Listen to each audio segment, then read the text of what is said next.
Vous savez, je pensais vraiment que ce serait la meilleure décision de ma vie. J'avais vendu ma maison, trié mes souvenirs, fait mes valises avec un mélange de nostalgie et d'espoir. Je me disais que la vie en maison de retraite, ce serait le confort, la sécurité, la compagnie, une nouvelle aventure douce, tranquille. Et pourtant, aujourd'hui, je suis là à vous parler, un peu à cœur ouvert, parce que je ressens quelque chose que je n'aurais jamais imaginé. Du regret. Pas un regret violent, non. Pas que celui qui donne envie de tout envoyer valser, mais un regret profond, subtil, qui s'infiltre dans le quotidien, comme un courant d'air frais qui passe sous la porte quand on pensait être bien au chaud. Je ne vous dis pas ça pour faire peur. Je vous dis ça parce que si j'avais su ce que je sais maintenant, j'aurais pris le temps de mieux réfléchir, de poser plus de questions, de ne pas croire si facilement tout ce qu'on m'avait promis. Et je crois que ça peut peut-être vous servir, à vous, ou à un proche, ou à quelqu'un que vous aimez. Parce que emménager en maison de retraite, c'est un grand changement. Et parfois, ce sont les choses dont on ne parle pas dans les brochures qui font toute la différence. Ce qui m'a d'abord frappé dès les premiers jours, c'est cette étrange sensation d'avoir été déplacé. Comme si ma vie, d'un seul coup, n'était plus vraiment la mienne. Je n'avais plus mes horaires, mes rituels, mes repères. Vous savez, ce petit café du matin à ma table préférée, le silence bien à moi quand j'ouvrais les volets. Le bruit du parquet dans le couloir, familier comme un vieux compagnon, tout ça disparu. Dans la résidence, tout est réglé. Le petit déjeuner est servi à telle heure. Les activités ont un horaire précis. On toque à la porte pour vérifier que tout va bien. On vous propose de participer à une séance de gymnastique douce à 10 heures, puis une partie de belote à 15 heures. Et c'est gentil, vraiment. Mais ça devient vite une forme d'horloge imposée. Une sorte de vie sur rails. Et moi, je me suis toujours dit que la liberté, c'était l'un des derniers trésors qu'on devait protéger. Et puis, il y a eu le bruit. Ah, le bruit. Vous imaginez qu'une maison de retraite, c'est calme. Moi aussi, je l'imaginais. Mais il y a les alarmes, les bruits de chariots, les portes qui claquent, les appels de détresse parfois, et la télé dans certaines chambres toujours allumée, trop fort. C'est comme un fond permanent, un brouhaha diffus qui empêche le cerveau de se poser. Moi qui étais habitué à mon petit jardin, au chant des oiseaux, j'ai eu du mal à m'y faire. Et je me suis surpris à chercher des endroits où je pouvais m'isoler, juste pour entendre le silence. Parce que parfois, le silence est une forme de repos plus puissante que n'importe quel médicament. Mais ce qui m'a vraiment remué, c'est ce sentiment d'être un parmi tant d'autres, une chambre parmi d'autres chambres, un visage parmi d'autres visages. Même si les soignants sont adorables, et ils le sont, je ne dis pas le contraire, on sent bien qu'on devient un dossier, un résident, une personne à surveiller, à gérer, à accompagner, mais pas toujours à connaître profondément. Vous savez, je me suis toujours senti utile. J'adorais bricoler, rendre service, préparer des repas pour les voisins. Et là, tout est déjà fait pour nous. C'est un luxe, je ne le nie pas, mais à force, on perd un peu ce sentiment d'exister pour quelque chose. Et quand on perd ça, c'est comme si le cœur se mettait à marcher moins fort, moins motivé. Il y a une dame dans l'aile d'à côté, Madame Jeanne, une ancienne prof de maths, une femme vive, brillante. Elle m'a confié un jour, en baissant la voix comme si elle disait quelque chose de défendu. Ici, j'ai l'impression de ne plus penser. On me parle comme si j'avais oublié qui je suis. Et ça m'a glacé. Parce que moi aussi, je commençais à ressentir cette impression qu'on ne voit plus l'histoire derrière nos rides, qu'on ne voit plus que le fauteuil ou la canne, comme si on devenait notre état de santé au lieu de rester notre personnalité. Et puis, il y a l'argent. Ah, ça, personne ne vous le dit franchement avant. Oui, certaines aides existent, mais une maison de retraite, ça coûte cher, très cher. Entre le loyer, les soins, les services, parfois on n'ose même plus demander un petit plus, un massage, un soin de confort, de peur de voir la facture grimper. J'ai vu des résidents qui n'osent pas chauffer leur chambre comme ils le voudraient en hiver ou qui comptent leur dessert. Et ça, quand on a travaillé toute sa vie, quand on a économisé, quand on pensait avoir fait le nécessaire, c'est dur, très dur. Mais ce n'est pas juste une question de prix, c'est aussi la peur de devenir un fardeau. Parce que parfois, nos enfants nous disent « tu es mieux là, tu es en sécurité ». Et ils ont raison, sur certains points. Mais ils ne voient pas toujours ce que ça coûte en émotion. Ce que ça fait à l'intérieur d'avoir l'impression qu'on a été déposé quelque part pour que ce soit plus simple. Et pourtant, je ne dis pas que tout est si noir. Il y a des bons moments, des sourires partagés, des amitiés qui naissent, des éclats de rire inattendus. Mais il faut savoir que la vie en maison de retraite, ce n'est pas un conte de fées. C'est une réalité. Avec ses jouies, oui, mais aussi ses ombres. Et moi, si je pouvais parler à la version de moi d'il y a quelques années, je lui dirais de ne pas se précipiter, de visiter plusieurs lieux, de poser toutes les questions, même les plus gênantes, de parler avec les résidents en cachette, dans le couloir, loin des directeurs, parce que eux, ils savent. Et surtout, je lui dirais, tu as encore le droit de choisir. Ce n'est pas parce que tu as 75, à ton temps ou d'avoir 10 ans qu'on peut te faire croire que tu n'as plus de pouvoir sur ta vie. Parce que ce pouvoir-là, c'est ce qui te maintient vivant. L'une des choses qui m'a frappé, c'est la question de l'intimité. Quand vous vivez dans une maison de retraite, vous imaginez peut-être qu'on vous laisse votre espace, votre petit cocon privé. Mais en réalité, l'intimité devient un concept bien flou. La porte de votre chambre est toujours ouverte, littéralement ou figurativement. Et même quand elle est fermée, il y a toujours ce sentiment que des yeux sont là, sur vous. Non pas dans le sens d'une surveillance envahissante, mais plutôt dans celui d'une présence constante. Les aides-soignantes, par exemple, sont toujours là pour vérifier si vous allez bien, si vous avez pris vos médicaments, si vous avez bien mangé. Mais parfois, ça fait bizarre. J'ai l'impression qu'on ne me laisse jamais vraiment seul. Quand j'étais à la maison, je pouvais fermer la porte, éteindre la lumière et profiter d'un moment de solitude bien mérité. Ici, c'est différent. Vous êtes toujours un résident.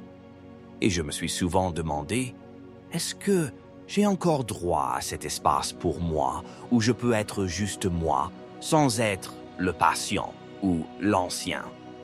Ces moments de silence total, où personne n'entre, où je suis juste avec mes pensées, ces moments deviennent rares.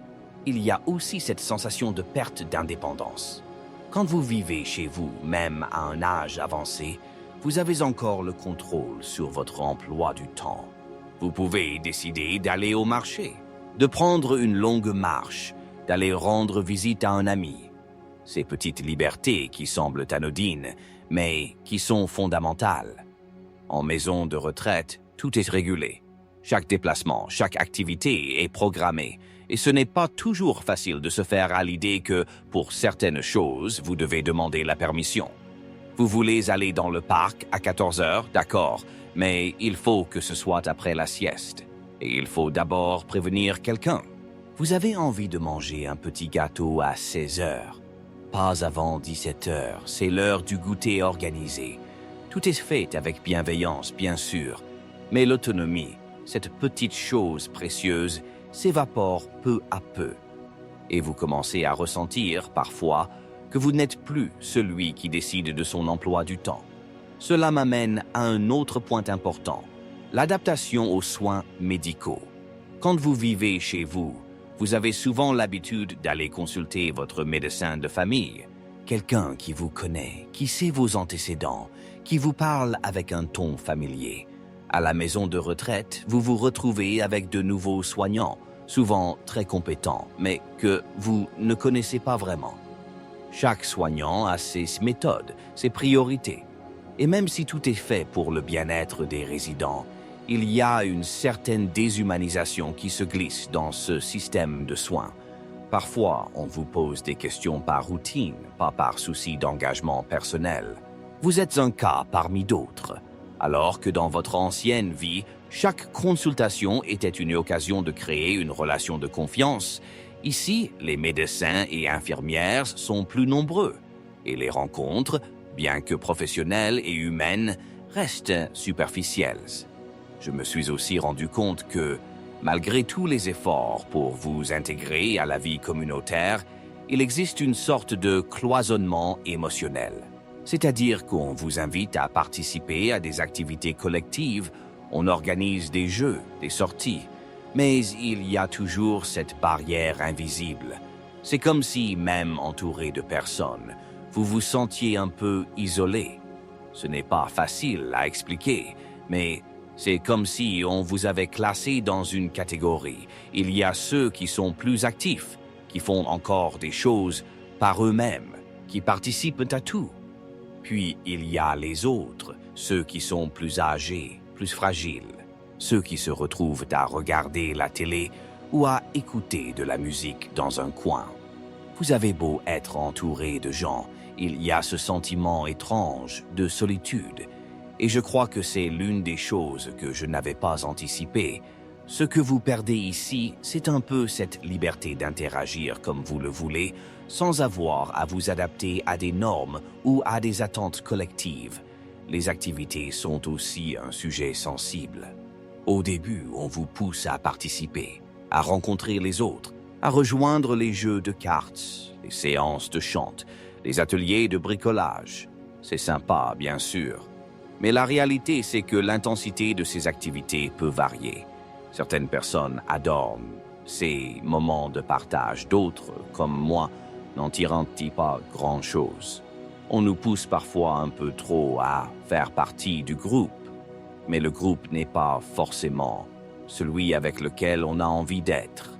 Le plus difficile, c'est qu'il n'est pas facile de dire non, de refuser une activité sans que cela ne semble mal.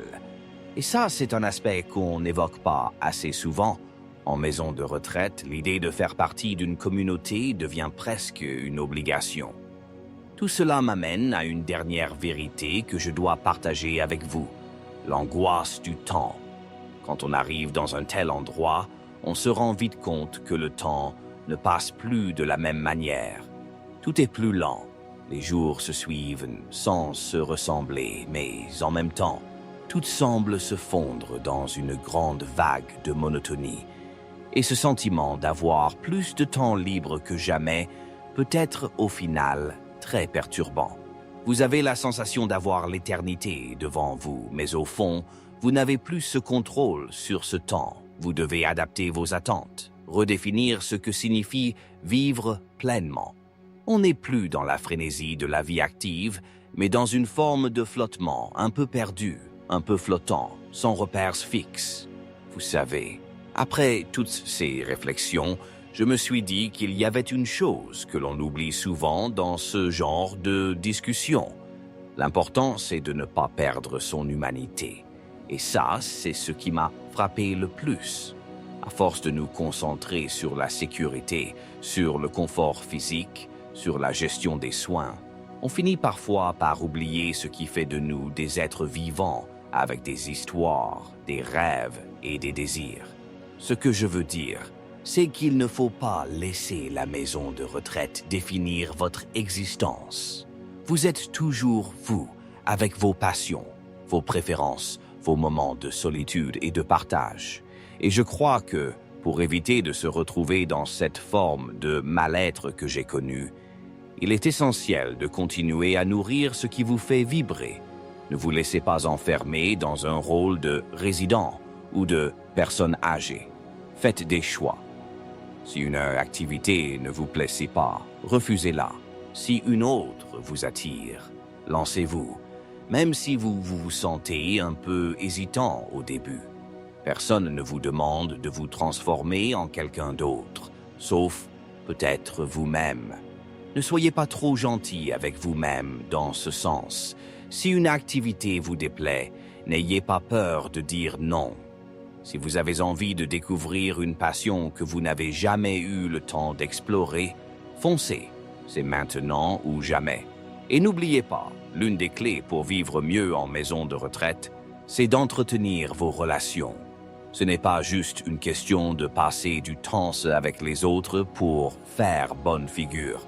C'est une question de réelles connexions humaines. Prenez le temps de connaître vos voisins, de discuter avec ceux qui ont des histoires à raconter, même si elles ne ressemblent pas aux vôtres. Il existe une richesse incroyable dans les échanges entre générations, entre personnes d'horizons différents. Il faut s'écouter vraiment. Et ne laissez jamais l'âge vous couper des autres. Que vous soyez entouré de personnes plus jeunes ou plus âgées, chaque relation, chaque échange peut nourrir votre esprit. Ne soyez pas timide pour engager la conversation, pour poser une question, pour offrir un sourire. C'est dans ces petites interactions qu'on se sent vivante. Ensuite, il y a la question des soins. Si vous êtes dans une maison de retraite ou que vous y envisagez de vivre, sachez qu'il est indispensable de vous informer sur la qualité des services proposés. Visitez différents établissements, demandez à voir les locaux, à parler aux soignants, mais aussi aux résidents eux-mêmes. Ce sont eux qui vous diront ce qui est vraiment important ici. Ils connaissent la réalité. Ne vous contentez pas des brochures.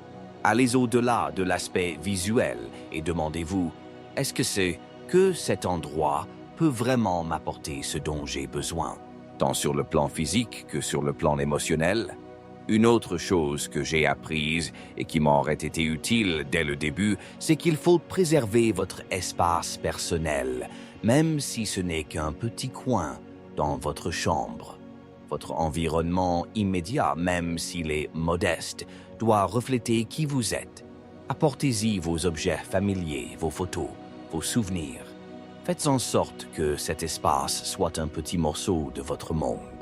C'est un moyen simple mais puissant de garder une part de liberté, de continuer à cultiver votre individualité, de faire en sorte que, même dans cet endroit, vous puissiez respirer, vous sentir chez vous.